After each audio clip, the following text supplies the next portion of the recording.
اب آپ بتاؤ اس طرح کے تعارض اور ٹکراؤ کو کیا ہم اور آپ ختم کر سکتے ہیں؟ اس لیے ضرورت ہے کہ ہم کسی ایک امام کی پیروی کریں، اور جب 4 اماموں میں سے ایک امام ہی کی پیروی کرنی ہے تو کیوں نہ اس امام کی پیروی کریں جو سب سے سینئر ہو، جو تنہا تابعیت کے درجے پر فائز ہو۔ 4 اماموں میں سے کوئی امام تابعی نہیں ہے، لیکن ہمارے امام اعظم ابو حنیفہ تابعی ہے۔ 21 سے زیادہ صحابہ کرام کی انہوں نے زیارت کی، اور اپنی زندگی میں 1-2 ہزار نہیں، 86,000 مسائل کا استنباط اور استخراج فرمایا۔ 38,000 مسائل عبادات سے متعلق نکالے ہیں، اور باقی مسائل معاملات سے متعلق نکالے ہیں۔ صبح قیامت تک کے لیے ایسے اصول بنا دیے ہیں کہ جب بھی کوئی نیا مسئلہ پیدا ہوگا، امام اعظم کے اصولوں کی روشنی میں فقہاء کرام اس مسئلے کو حل فرمائیں گے۔ اس لیے پوری مضبوطی سے آپ مسلک اعلیٰ حضرت پر ڈٹے رہو۔ اعلیٰ حضرت نے پوری زندگی فقہ حنفی کی خدمت کی۔ اعلیٰ حضرت نے فرمایا کہ مطلقاً فتویٰ قول امام ہی پر ہوگا، قول امام سے عدول کی گنجائش نہیں ہے، تا وقت کی کوئی خاص حاجت اور ضرورت نہ پیش آ جائے۔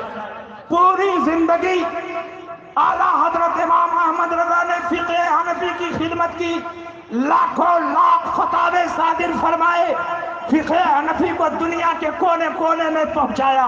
امام اعظم کی بارگاہ سے ان کو یہ اعزاز ملا، اے احمد رضا تم نے فقہ حنفی کی خدمت کی ہے، اس لیے مسلک میرا رہے گا، لیکن اب تیرے نام سے پہچانا جائے گا۔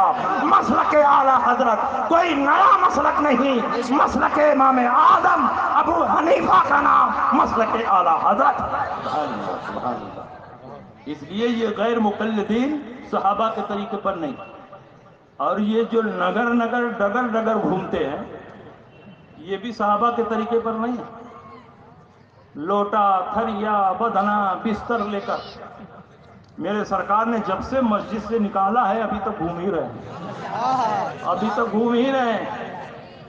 ایک مرتبہ علامہ حشمت علی خان، شیر پیش اہل سنت، مظہر اعلیٰ حضرت، مناظر اعظم ہندوستان، جنہوں نے اپنی زندگی میں 1-2 نہیں سینکڑوں مناظرے کیے، دھول چٹا کر رکھ دیا، ان کے نام سے ایوان وہابیت دیوبندیت میں زلزلہ آ جاتا ہے۔ سبحان اللہ۔ علامہ حشمت علی خان ایک مرتبہ اجمیر شریف سلطان الہند خواجہ غریب نواز کی بارگاہ میں حاضری کے لیے پہنچے، حاضری دے کر واپس آ رہے تھے۔ اجمیر شریف ریلوے اسٹیشن پر پلیٹ فارم نمبر 1 پر کھڑے تھے، اور پلیٹ فارم نمبر 2 پر یہ لوگ جھولا جھکڑ لے کر کھڑے تھے۔ ان کو ادھر جانا تھا، علامہ حشمت علی خان کو ادھر جانا تھا۔ انہوں نے دیکھا کہ مولانا تو حشمت علی لگ رہے ہیں، مناظروں میں تو بڑا گرجتے ہیں برستے ہیں، آج اکیلے ہیں، چلو چلا جڑا چھیڑ چھاڑ کیا جائے، پوچھ تاچھ کیا جائے۔ تو سب کے سب اپنا اپنا جھولا جھکڑ لے کر پلیٹ فارم نمبر 2 سے پلیٹ فارم نمبر 1 پر آ گئے، اور علامہ حشمت علی خان سے کہا کہ حضرات آپ کا نام کیا ہے، آپ کا مکان کہاں ہے، اور آپ کا کام کیا ہے؟ علامہ حشمت علی خان نے شیر کی طرح داڑتے ہوئے کہا، حشمت علی میرا نام ہے، پیلی بھیت میرا مکان ہے، اور وہابیوں کو جہنم میں پہنچانا میرا کام ہے۔ کہا حضرت بہت جلال میں لگ رہے ہیں، کہا تم لوگوں کو دیکھتا ہوں تو خون کھولنے لگتا ہے۔ کہا حضرت آپ کہاں سے آ رہے ہیں؟ کہا خواجہ غریب نواز کے دربار میں حاضری دینے گئے تھے وہیں سے آ رہے ہیں۔ کہا سنا ہے وہاں کوئی جنتی دروازہ بھی ہے؟ کہا ہاں وہاں جنتی دروازہ ہے۔ کہا تب تو آپ اس دروازے کے اندر سے ہو کر کے آئے ہوں گے؟ کہا الحمدللہ اس دروازے سے ہو کر کے آ رہا ہوں۔ انہوں نے کہا تب تو آپ جنتی ہو گئے ہوں گے؟ علامہ حشمت علی خان نے کہا بے شک میں جنتی ہوں۔ تمام سنی مسلمان جنتی ہیں؟ کہا آپ جنتی ہیں؟ کہا ہاں بے شک میں جنتی ہوں۔ کہا رسول پاک نے حدیث میں ارشاد فرمایا ہے کہ جو جنتی ہوگا اس کے بدن سے جنت کی خوشبو آ رہی ہوگی۔ ذرا سونگ کر دیکھیں آپ کے بدن سے خوشبو آ رہی ہے کہ نہیں آ رہی ہے؟ تو ایک تبلیغی یہاں ناک لگا رہا ہے، ایک یہاں ناک لگا رہا ہے، ایک یہاں ناک لگا رہا ہے، ایک یہاں ناک لگا رہا ہے، چاروں طرف سے سونگنے لگے۔ کہا حضرت کوئی خوشبو نہیں آ رہی ہے۔ رسول پاک نے فرمایا ہے جو جنتی ہوگا اس کے بدن سے جنت کی خوشبو آ رہی ہوگی، آپ کے بدن سے تو خوشبو نہیں آ رہی ہے، اس لیے آپ جنتی نہیں ہیں۔ علامہ حشمت علی خان نے کہا مردود صرف یہی ایک حدیث پڑھی ہے، رسول پاک نے دوسری حدیث میں یہ بھی فرمایا ہے جو جہنمی ہوگا اس پر جنت کی خوشبو حرام ہے۔ نعرہ تکبیر، نعرہ رسالت، مسلک اعلی حضرت، حضور شیر میں شیر اہل سنت، آمد حضور قائد ملت۔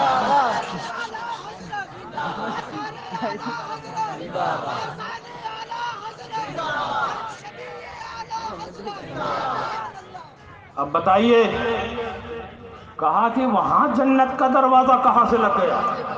حدیث میں ہے جنت ساتوں آسمان کے اوپر ہے، عرش کے نیچے ہے، بلکہ جنت کی جو چھت ہے وہ عرش کا فرش ہے، تو ساتوں آسمان کے اوپر جنت ہے۔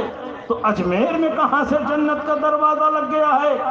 اور کہاں سے یہ ثابت ہو گیا کہ جو اس دروازے سے گزر جائے گا وہ جنتی ہو جائے گا؟ سن لو اس کی وجہ۔ حضرت سلطان الہند خواجہ غریب نواز کے خلیفہ ہیں قطب الدین بختیار کاکی، ان کے مرید اور خلیفہ ہیں حضرت بابا فرید الدین گنج شکر، اور ان کے مرید اور خلیفہ ہیں حضرت نظام الدین اولیاء۔ حضرت نظام الدین اولیاء پوری پابندی سے سلطان الہند کی بارگاہ میں فاتحہ پڑھنے جاتے تھے اور کونے میں بیٹھ کر مراقبے میں گردن جھکا دیتے تھے، وظیفہ پڑھتے تھے۔ ایک مرتبہ حضرت نظام الدین اولیاء سلطان الہند کی بارگاہ میں پہنچے، فاتحہ پڑھنے کے بعد کونے میں بیٹھ گئے، وظیفے میں مشغول ہو گئے، مراقبے میں گردن جھکا دی، آنکھیں بند تھی، لیکن نگاہ ولایت سے دیکھا کہ روضہ اقدس میں نور ہی نور ہے، آسمان سے نور کا نزول ہو رہا ہے۔ نبی اکرم صلی اللہ علیہ وسلم روضہ خواجہ غریب نواز میں تشریف لا رہے ہیں، اور آپ کے دائیں ہاتھ میں امام حسن کا ہاتھ ہے، بائیں ہاتھ میں امام حسین کا ہاتھ ہے، اور اللہ کے نبی فرماتے ہیں اے حسن اور حسین من مر من مقامہ فقد دخل الجنہ، من مر من بابہ فقد دخل الجنہ، جو اس دروازے سے ایک مرتبہ گزر جائے وہ جنت میں پہنچ جائے۔ اے نادانو، تم کہتے ہو کہ اجمیر میں جنت کا دروازہ کہاں سے لگ گیا؟ جس نبی نے ماں کے قدموں کے نیچے جنت لگ دی ہے، ان الجنت تحت اقدام الامہات، جنت ماں کے قدموں کے نیچے ہے۔ جو نبی ماں کے قدموں کے نیچے جنت رکھنے پر قادر ہے وہ اجمیر میں جنت کا گیٹ لگانے پر بھی قادر ہے۔ خدا کا ہندوستان، خدا کا ہندوستان، نعرہ تکبیر، نعرہ رسالت۔ سبحان اللہ۔ آپ ذرا اندازہ لگاؤ، ہم تو کہتے ہیں کہ ہر ولی کی چوکھٹ باب جنت ہے، بخدا خدا کا یہی ہے در، نہیں اور کوئی مفر مقر، جو وہاں سے ہو یہیں آ کے ہو، جو یہاں نہیں تو ہر ولی کی چوکھٹ باب جنت ہے۔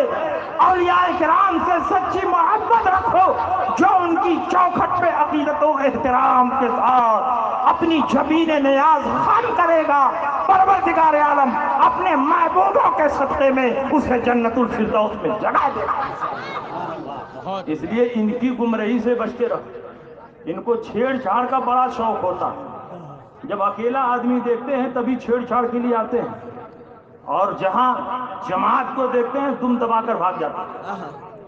اعلیٰ حضرت کے شہزادے حضور مفتی اعظم ہند علیہ الرحمہ، اپنے زمانے کے علل اطلاق مفتی اعظم، چہرہ اتنا حسین و جمیل اور خوبصورت کہ جو دیکھتا دیکھتا رہ جاتا۔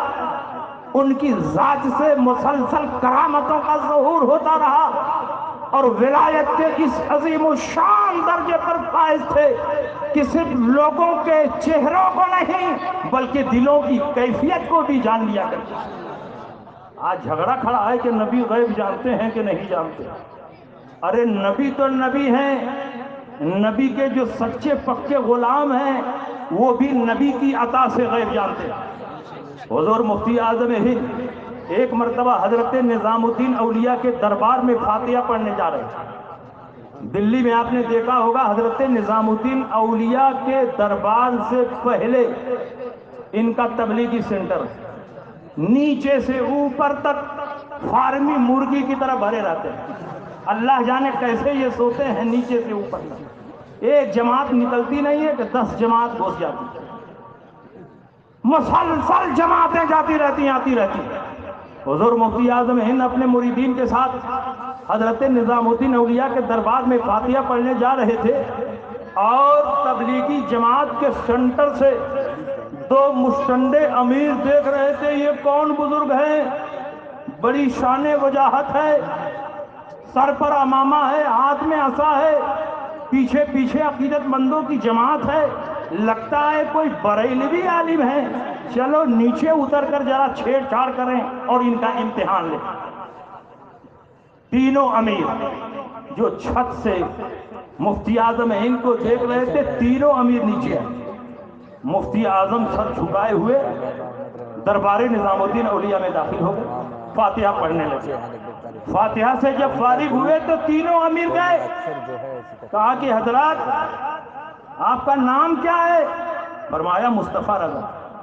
کہا کہاں سے آ رہے ہیں؟ کہا بریلی شریف سے۔ کہا بریلی شریف ہی میں تو مولانا احمد رضا بھی رہتے ہیں۔ کہا الحمدللہ وہ ہمارے والد ہیں۔ کہا اچھا آپ مولانا احمد رضا صاحب کے لڑکے ہیں، تب تو آپ کا عقیدہ ہوگا کہ نبی غیب جانتے ہیں۔ کہا میرا ہی عقیدہ کیا، تمام صحابہ کا عقیدہ، تمام تابعین کا عقیدہ، تمام تبع تابعین کا عقیدہ، تمام ائمہ مجتہدین کا عقیدہ، 1400 سال سے یہ عقیدہ چلا آ رہا ہے کہ اللہ کی عطا سے نبی غیب جانتے ہیں۔ کہا اگر نبی غیب جانتے ہیں تو کچھ دلیلیں دے دیجئے، کچھ آیتیں پڑھ کر سنا دیجئے، کچھ حدیثیں پڑھ کر سنا دیجئے۔ حضور مفتی اعظم نے فرمایا کہ میں بحث کرنے نہیں آیا، سفر میں ہوں۔ علماء نے درجنوں کتابیں اس موضوع پر لکھ دی ہیں۔ اعلیٰ حضرت امام احمد رضا نے الدولت المکیہ لکھ کر تمہارے باطل عقائد و نظریات میں آخری کیل ٹھونک دی ہے، اس کا مطالعہ کر لو۔ کہا نہیں آپ اپنی زبان سے دعویٰ کر رہے ہیں تو آپ دلیل دیجئے کہ نبی غیب جانتے ہیں۔ کہا میرے پاس بحث کے لیے ٹائم نہیں ہے، کتابیں پڑھ لو۔ کہا نہیں آپ کو دلیل دینی پڑے گی۔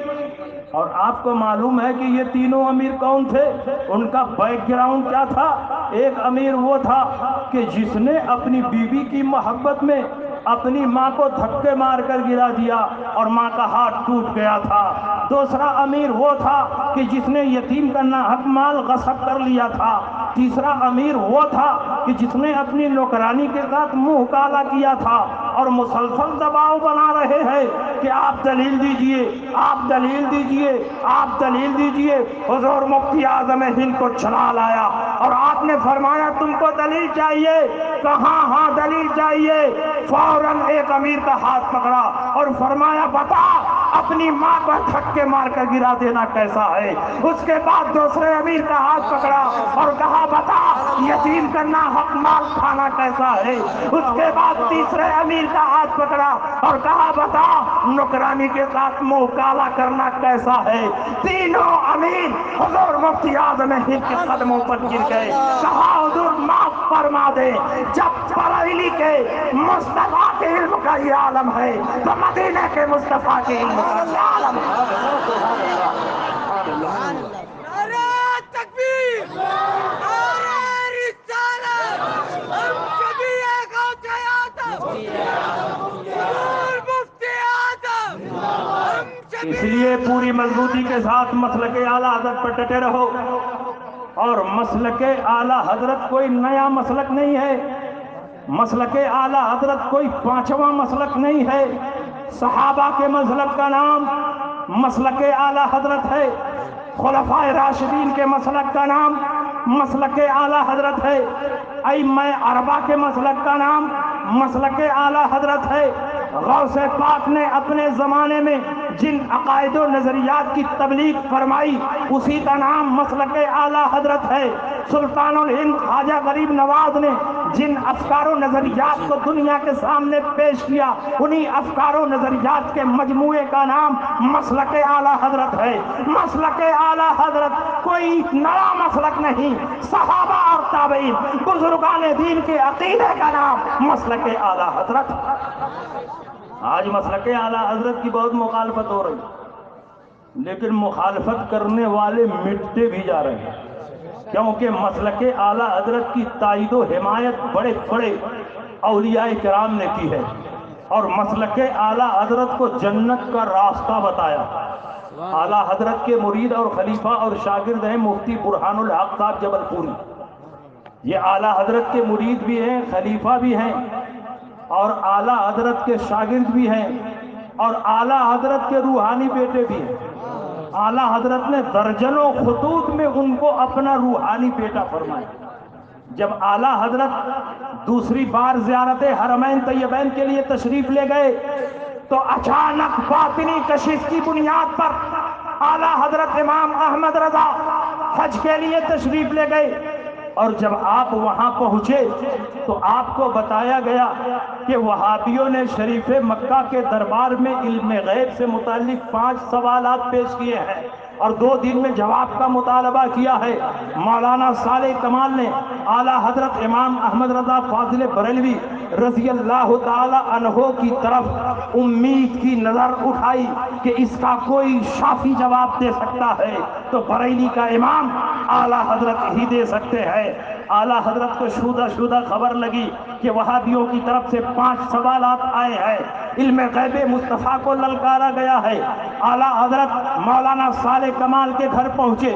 میلاد کی محفل سجی ہوئی تھی.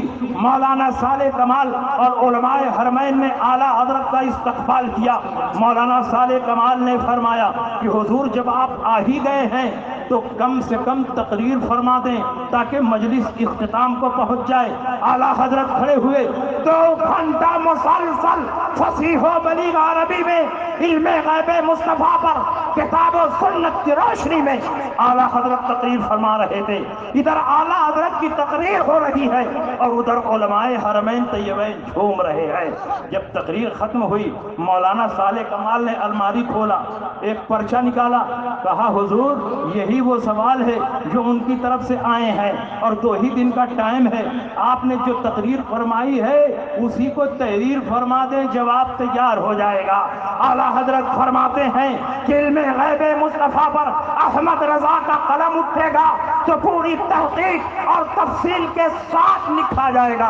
کہا حضور تحقیق اور تفصیل کا موقع نہیں, جو آپ نے بیان فرما دیا ہے کافی ہے, آپ اسی کو تحریر میں جمع فرما دیں. اعلیٰ حضرت نے فرمایا نہیں, پورے دلائل و براہین کے ساتھ جواب لکھے جائیں گے. 2 دن کا ٹائم ہے. کہا احمد رضا کے لیے 2 دن بہت ہے. چند گھنٹوں میں احمد رضا علم غیب مصطفیٰ پر ایک ایسی شاہکار کتاب لکھ دے گا کہ صبح قیامت تک وہابی اس کا جواب نہیں دے سکیں گے. اعلیٰ حضرت سوال لے کر اپنی قیامگاہ پر پہنچے, لیکن اعلیٰ حضرت کوئی معمولی مولوی نہیں تھے بلکہ اپنے زمانے کے مرجع علماء تھے, مرجع فتویٰ تھے, مرجع تقویٰ تھے. ہزاروں کی بھیڑ لگی رہتی تھی. کوئی حدیث کی اجازت, کوئی فقہ کی اجازت, کوئی دعا تعبیر, کوئی اجازت حدیث, سند حدیث. کب فرصت ملے کہ اعلیٰ حضرت کتاب لکھیں, لیکن اعلیٰ حضرت امام احمد رضا نے لکھنا شروع کیا. بخار کی شدت میں اعلیٰ حضرت نے جواب لکھنا شروع کیا. 8.5 گھنٹے میں بغیر کسی کتاب کو دیکھے ہوئے عربی زبان میں کتاب و سنت کی روشنی میں اعلیٰ حضرت امام احمد رضا نے اب دولت المکیہ کے نام سے ایک ایسی عظیم الشان کتاب لکھی کہ جب شریف مکہ کے دربار میں یہ کتاب پڑھی جا رہی تھی تو شریف مکہ نے فیصلہ سناتے ہوئے فرمایا اللہ یؤتی وہؤلاء یمنعون، اللہ اپنے حبیب کو غیب کا علم عطا فرماتا ہے اور یہ نادان اس کا انکار کرتا ہے۔ سبحان اللہ۔ اعلی حضرت وہ کتاب لے کر آئے، الدولت المکیہ کی دولت لے کر آئے۔ بریلی شریف جانے سے پہلے بمبئی میں قیام تھا، آخری بات سن لو تاکہ مسلک اعلی حضرت کی حقانیت واضح ہو جائے۔ بمبئی میں قیام تھا، مفتی برہان الحق صاحب اعلی حضرت کا استقبال کرنے بمبئی پہنچے۔ اکرام امام احمد رضا میں یہ واقعہ لکھا ہے، اعلی حضرت نے فرمایا برہانیہ تیار ہو جاؤ، باندرا چلنا ہے اور باندرا کے مجذوب صاحب سے ملاقات کرنی ہے۔ ادھر اعلی حضرت مفتی برہان الحق کو لے کر چلے اور ادھر مجذوب صاحب اپنے مریدین سے کہتے ہیں بہت بڑے عالم مجھ سے ملنے آ رہے ہیں، ان کے استقبال کی تیاری کرو۔ جیسے جیسے اعلی حضرت قریب ہوتے رہے، اعلی حضرت کی خوشبو بھی قریب سے قریب تر ہوتی رہی۔ جب اعلی حضرت خانقاہ کے بالکل قریب پہنچ گئے تو مجذوب صاحب نے کہا بہت قریب سے خوشبو آ رہی ہے، لگتا ہے عالم صاحب آ چکے ہیں، چلو باہر نکل کر استقبال کریں۔ باہر نکلے، اعلی حضرت کے رخ زیبا پر نظر پڑی، سلام و مصافحہ ہوا اور پورے اعزاز و اکرام کے ساتھ اعلی حضرت کو لے کر اپنے حجرے میں تشریف لے گئے۔ اعلی حضرت بھی بیٹھے ہیں، مفتی برہان الحق بیٹھے ہیں، بڑے بڑے علماء بیٹھے ہیں۔ مجذوب صاحب کی عادت تھی کہ ان کی خانقاہ میں 3 چیزیں ہمیشہ دستیاب رہتی تھی، چائے، کافی، قہوہ، اور آپ پورے مجمع پر نگاہ دوڑا کر خود متعین کرتے ان کو چائے پلاؤ، ان کو کافی پلاؤ، ان کو قہوہ پلاؤ۔ لیکن جب اعلیٰ حضرت پہنچے تو فرماتے ہیں مولانا کیا پینا پسند کریں گے؟ آپ کے لیے چائے بھی حاضر ہے، آپ کے لیے کافی بھی حاضر ہے، آپ کے لیے قہوہ بھی حاضر ہے۔ اعلیٰ حضرت فرماتے ہیں مجذوب صاحب نے تینوں کا نام لیا ہے، مجھے تینوں میں برکت نظر آ رہی ہے، چائے بھی پسند ہے، کافی بھی پسند ہے، قہوہ بھی پسند ہے۔ ایک ہی پیالی میں چائے ڈالی گئی، کافی ڈالی گئی، قہوہ ڈالا گیا، اعلیٰ حضرت نے پی لیا۔ 2 گھنٹہ مسلسل اعلیٰ حضرت سے گفتگو ہوتی رہی۔ مفتی برہان الحق فرماتے ہیں خدا کی قسم میں بہت غور کرتا رہا کہ ایک لفظ سمجھ جاؤں کیا گفتگو ہو رہی ہے، لیکن ایک لفظ بھی سمجھ میں نہیں آ رہا تھا۔ اللہ جانے یہ دونوں ولی کس زبان میں گفتگو کر رہے تھے۔ یہ گفتگو اردو میں نہیں ہو رہی تھی، میں اردو جانتا ہوں، عربی میں نہیں ہو رہی تھی، عربی سمجھتا ہوں، فارسی میں نہیں ہو رہی تھی، فارسی جانتا ہوں، ہندی میں نہیں ہو رہی تھی، ہندی جانتا ہوں۔ اللہ بہتر جانے کہ کس زبان میں راز و نیاز کی بات ہو رہی ہے۔ جب اعلیٰ حضرت اجازت لے کر جانے لگے تو پیچھے پیچھے مفتی برہان الحق صاحب بھی چلے۔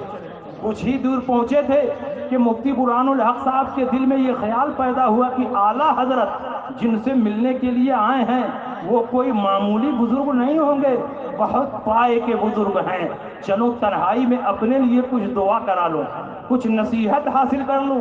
اعلیٰ حضرت کے پیچھے پیچھے جا رہے تھے اور بھاگ کر حجرے میں آ گئے اور کہا حضور میرے لیے بھی کچھ دعا فرما دیں، مجھے بھی کچھ نصیحت فرما دیں۔ مجذوب صاحب نے کہا مجھ سے نصیحت لینا چاہتے ہو؟ کہا ہاں حضور آپ ہی سے نصیحت لینا چاہتا ہوں۔ مجذوب صاحب نے کہا اگر تم مجھ سے نصیحت لینا چاہتے ہو تو میری پہلی اور آخری نصیحت یہ ہے کہ ابھی تم جن کے پیچھے پیچھے چل رہے تھے انہی کے نقش قدم پر چلتے رہو، جنت تک پہنچ جاؤ گے۔ ان کا راستہ جنت میں لے جانے والا راستہ ہے۔ مسلک اعلیٰ حضرت کوئی نیا مسلک نہیں، جنت میں لے جانے والے راستے کا نام مسلک اعلیٰ حضرت۔ سبحان اللہ سبحان اللہ۔ باتیں بہت ہے کہنے کے لیے لیکن وقت بہت کم ہے، اور میں بھی چاہتا ہوں کہ حضرت سید عبد الوسی صاحب مائک پر تشریف لائیں، نغمہ سرائی فرمائیں۔ یہ جنت کا ٹکٹ ہے جو سید صاحب نے دیا ہے۔ اب دیکھیے ٹائم بہت کم ہے اور اناؤنسری وغیرہ میں بڑا ٹائم نکل جاتا ہے، تو میں ہی سید صاحب کی اناؤنسری کر دیتا ہوں۔ سید صاحب جلدی سے مائک پکڑیے اور سبحان اللہ۔